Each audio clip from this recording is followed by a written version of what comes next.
So there's been an update from Namco, and what we got is a Tekken shop will be implemented into Tekken 8. Now I don't know exactly when this is going to be happening. I believe it's fairly soon. They haven't announced anything yet. They said it's going to be finalized, the dates and the times, but we're getting a Tekken 8 shop. Now we don't really know what that means right now, because one thing I've noticed about Tekken 8 is that you earn money very quickly in this game, and there's not that much to spend it on. I can buy the shop at least 4 times over right now with the amount of money I've got. So some people have been speculating that it's going to be a shop that uses in-game currency, which is fine. That's all good. I think that's a good way to use the money that we've accumulated, because you get so much in Tekken 8, and although there is a nice amount of things to spend it on, it definitely doesn't add up. So a Tekken 8 shop with in-game currency could be a thing, but on the flip side it could be with real money. And I've seen a lot of people very contentious with this update and not really appreciating the fact that Namco might be implementing something with microtransactions. Some people have been very critical, saying they knew that this was going to happen as soon as the game was reviewed, because obviously this game launched without any microtransactions, and that was a big talking point. So I'll give you my stance now. I'll give you why I'm not against this. For me, the way I look at a video game shop, an in-game shop, really depends on the base model. If the base model is fine and there's a lot of content, I don't mind if there's an in-game shop, because obviously it's all optional.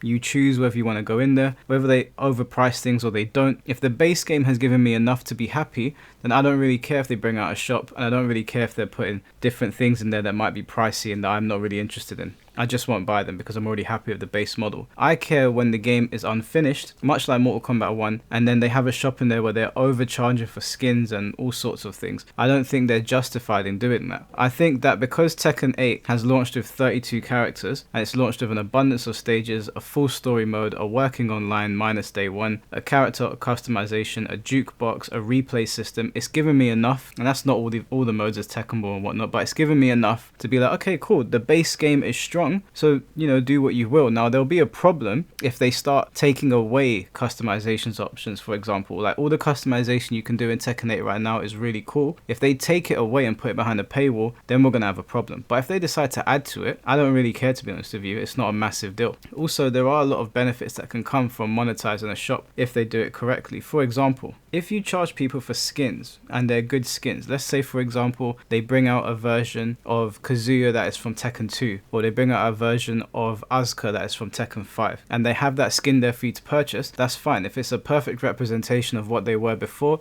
and a skin that doesn't exist in the game that we can't get through customization, no problem whatsoever. And then what they can do is they can use that money, they can use the revenue that they generate from these skins, the cosmetics, whatever you want to call it, and that can help with development costs. That can offset a lot of issues that developers might have or they might face post-launch. And it could also go into other things, like for example, I know a lot of the time people might not realize, but to push DLC characters, they actually make them overpowered and then they tone them down over time. So when Leroy and Fakuram came out, one of the big selling points for newcomers was that these characters were extremely powerful. They were almost called pay to win. You were picking Fakuram and Leroy, and they were so overwhelming in Tekken 7 that it felt like you were buying DLC to get a one-up on your opponent. Now, cosmetics and skins could alleviate some of these problems because they won't feel the need, and I'm just theorizing here, this might not be a thing, but I think that this is a thing. It could alleviate the need for the developers to make their characters busted to push them, and it could mean that they have enough finances and they have enough revenue coming in to just make a character they don't need to go in and rebalance once they've got everyone's money, which is what happened with Leroy and Fakuram. More so with Fakuram, that character got the heaviest nerf that I've ever seen in Tekken 7. So much so that I actually think that was unjustifiable. They were not justified in doing what they did to that character. Leroy got nerfed but was still strong in my opinion. Fakuram could still be played to a good level because everybody in Tekken 7 was competent, but to say they didn't gut him would be an understatement.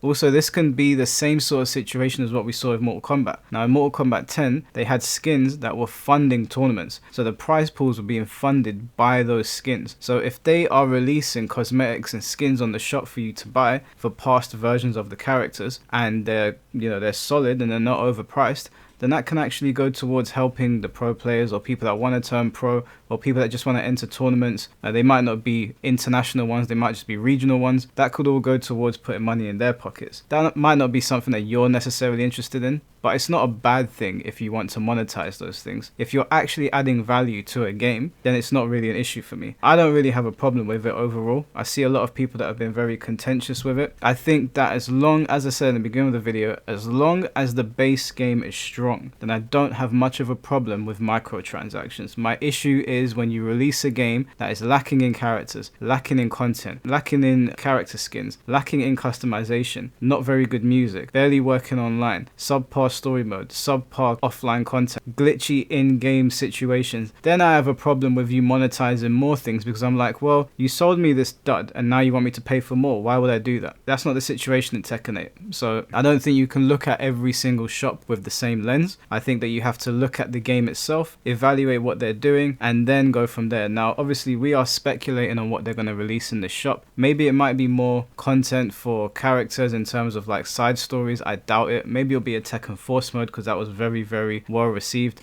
I doubt it. What I think it's going to be is, I think they've seen how successful the cosmetics have been and how successful the customization has been in this game, and I think they're just going to add to it. One thing I would like them to do that I would be happy to pay for is that I noticed in the jukebox there's a couple of songs missing. Most notably, the opening theme song to this game is brilliant. Like, I really think it's a good theme to fight to. I think the closing fight of Kazuya and Jin was so epic, and that was helped by the theme song, and I'm a bit perplexed as to why you can't fight to it. Why can't I put that theme on the stage that Kazuya and Jin have their final showdown on and fight on it? I think that if they offered that, I'd be happy to pay a little bit of money for that song. If they offer Ground Funk Zero, because there's copyright issues about it, or Ground Zero Funk, I can't remember what it's called, Ground Zero Funk, Ground Funk Zero, I'd be happy to pay for it. If they have to go through copyright issues to get that game in the game and it causes them to lose time and to lose money, I'm happy to pay for that. So if it's updates to the jukebox, maybe it's other Namco music from other games, I'm happy to pay for those sort of things. If they were to upgrade it and put Tekken Bowling in there, don't mind paying for that. So if it's things that add real value to the game and they're fairly priced, I have no issue with it. My only issue will occur is if they take things away from us and put it behind a paywall, and if they add things to the store that are just nonsense and they're overpriced, it's not really much of a problem for me, because the base game was solid enough. So that's my take on it, guys. Got some more videos coming out soon, but I did want to cover this really quickly because I saw a lot of people quite upset about this announcement. We don't know what's coming yet, so I think we should pump the brakes on that and not get too angry. But as I said, if they try to come with some BS and put stuff behind a paywall when we already have it, then we'll have reason to kick up a fuss. Otherwise, let's wait and see what Harada does, because he hasn't done us dirty yet for the most part. And to be honest with you, I'm pretty excited to see what they're releasing. If they've got some actual cool shit in there, I ain't got a problem with departing with a few pennies, man. It's not any skin off my back. But if you come like NRS and you're charging £10 for DLC, then you can get the hell out of here.